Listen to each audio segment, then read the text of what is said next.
Ludvig Kaling, velkommen til Halvgods. Du vil forsøge at dyrke heden. Jeg vil bygge kongens første koloni derude. Det er fantastisk det du er i gang med. Jeg får redan en känsla av liv her ute.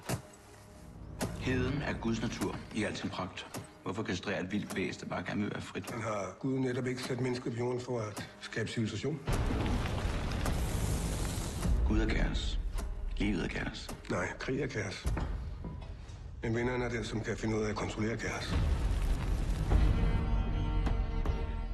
Det er min jord. Det er kongens jord. Jeg arbejder for kongen. Hold op med at tale om kongen, som om du kender ham. Han ved ikke engang, du findes. Og du kommer til at lykkes med at bygge din koloni derude? Ja. Hvis du bekriger ham, så risikerer du alt. Schenkel stopper ikke, før han er vundet. Jeg har brug for dig. Du vil bare have din adelige titel, så du kan mænge dig med de fine folk.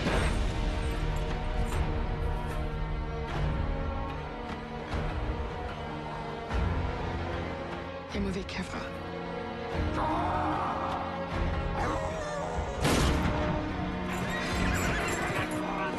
Vi vill fan inte dö för ditt helt projekt.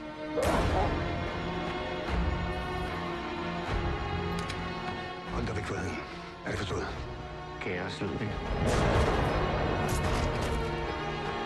Livet er kaos.